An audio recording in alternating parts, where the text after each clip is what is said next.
नमस्कार दोस्तों।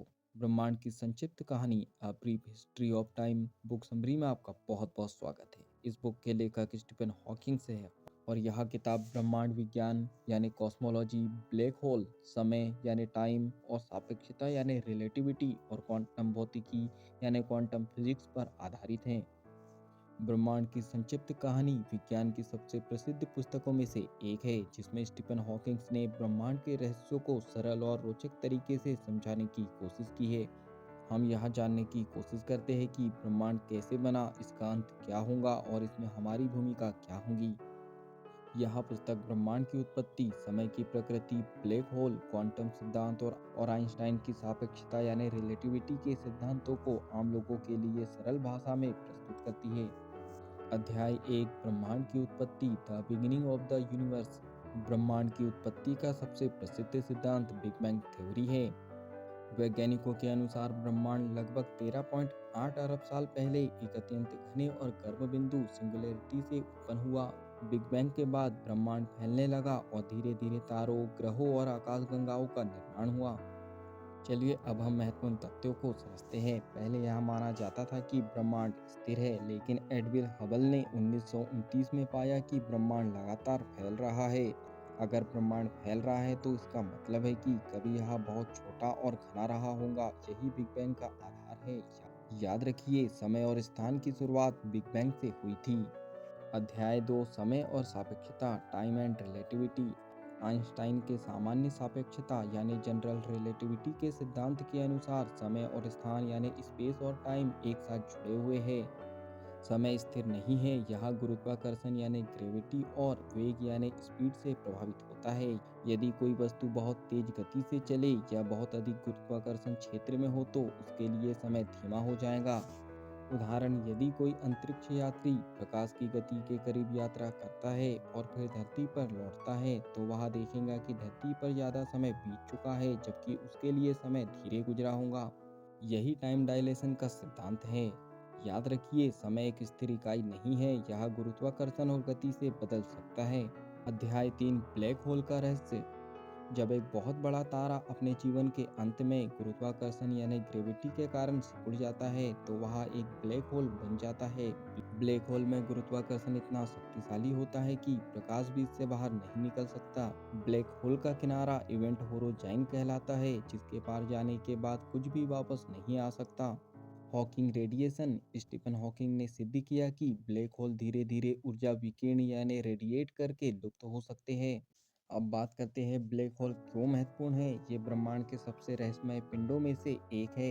इनका अध्ययन करने से हमें गुरुत्वाकर्षण यानी ग्रेविटी और क्वांटम यांत्रिकी यानी क्वांटम मैकेनिक्स के संबंध को समझने में मदद मिलती है। याद रखिए, ब्लैक होल पूरी तरह से काले नहीं होते, वे धीरे धीरे ऊर्जा छोड़ते हैं और अंततः समाप्त हो सकते हैं।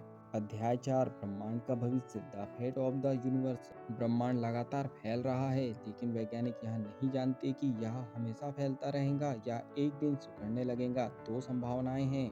पहली संभावना बिग क्रंच, यदि गुरुत्वाकर्षण बहुत शक्तिशाली हुआ तो ब्रह्मांड वापस सिकुड़ सकता है और एक दिन समाप्त हो सकता है। दूसरी संभावना बिग फ्रीज या हीट डेथ, यदि ब्रह्मांड की विस्तार दर बनी रही तो यह अनंत समय तक फैलेगा, लेकिन इसमें ऊर्जा खत्म हो जाएगी और जीवन असंभव हो जाएगा। अब बात करते हैं, क्या समय का कोई अंत होगा। यदि बिग क्रंच होता है तो समय और स्थान एक बार फिर समाप्त हो सकते हैं। यदि ब्रह्मांड हमेशा फैलता रहा तो समय अनंत हो सकता है। याद रखिए, ब्रह्मांड का अंत कैसे होगा यह अभी भी एक रहस्य है। अध्याय 5, grand unified theory, theory of everything की खोज। वैज्ञानिक गुरुत्वाकर्षण यानी ग्रेविटी, क्वांटम यांत्रिकी यानी क्वांटम मैकेनिक्स और ब्रह्मांड की अन्य शक्तियों को एक साथ समझने की कोशिश कर रहे हैं। Grand unified theory, theory of everything का लक्ष्य ब्रह्मांड के सभी नियमों को एकत्रित करना है। अभी तक हमें क्वांटम भौतिकी और सापेक्षता यानी रिलेटिविटी के बीच संबंध समझने में कठिनाइयां हो रही है। याद रखिए, यदि हम ब्रह्मांड के सभी नियमों को समझ ले तो हम यह भी जान सकते हैं कि हम यहाँ क्यों हैं। फाइनली अब हम इस बुक समरी के निष्कर्ष पर पहुंच चुके हैं। ब्रह्मांड की संक्षिप्त कहानी विज्ञान, खगोल शास्त्र और ब्रह्मांड की उत्पत्ति को सरल और रोचक तरीके से प्रस्तुत करती है। चलिए अब हम बात करते हैं इस बुक में बताई गई सीखों के बारे में। पहली सीख, ब्रह्मांड की शुरुआत बिग बैंग से हुई है। दूसरी सीख, समय और स्थान एक साथ जुड़े हुए हैं। तीसरी सीख, ब्लैक होल ब्रह्मांड के सबसे रहस्यमय पिंडों में से एक है। चौथी सीख, ब्रह्मांड लगातार फैल रहा है लेकिन इसका भविष्य अज्ञात है। पांचवी सीख, वैज्ञानिक थ्योरी ऑफ एवरीथिंग खोजने की कोशिश कर रहे हैं जो ब्रह्मांड के सभी नियमों को एक साथ समझाए। याद रखिए, हम सब ब्रह्मांड को समझने की कोशिश कर रहे हैं और यही हमारी सबसे बड़ी उपलब्धि हो सकती है। अब बात करते हैं, क्या यह पुस्तक आपको पढ़नी चाहिए? यदि आप विज्ञान, ब्रह्मांड और खगोल शास्त्र में रुचि रखते हैं तो यह पुस्तक आपके लिए अद्भुत होगी। यह पुस्तक हमें सिखाती है कि हमारा अस्तित्व कितना रहस्यमय और रोमांचक है। याद रखिए, जिज्ञासा और ज्ञान की खोज ही हमें आगे बढ़ाती है।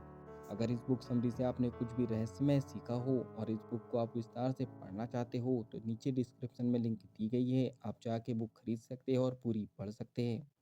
अगर इस बुक से आपने कुछ भी अच्छा और नया सीखा हो तो जल्दी से वीडियो को लाइक कर दो, कमेंट्स करके बताओ कि इस बुक से आपने क्या नया और अच्छा सीखा है और आगे क्या सीखना चाहते हो। इस बुक समरी को ज़्यादा से ज़्यादा लोगों तक के शेयर कर दीजिए, क्योंकि जब हम दूसरों की हेल्प करते हैं तो ये नेचर हमारी हेल्प करता है। अगर आप चाहते हो कि ऐसी ही वैल्यूबल बुक समरी आपको रेगुलर मिलते रहे तो जल्दी से चैनल को सब्सक्राइब कर लीजिए, बेल आइकन को दबा दीजिए ताकि ऐसी ही वैल्यूबल बुक समरी आपको रेगुलर मिलते रहे। बाकी हम लोग मिलेंगे नेक्स्ट बुक समरी में, इस तरह हंसते हुए, मुस्कुराते हुए, लाइफ में आगे बढ़ते हुए और कुछ नया नया सीखते हुए। जब तक के लिए thank you so much, bye bye and go for success.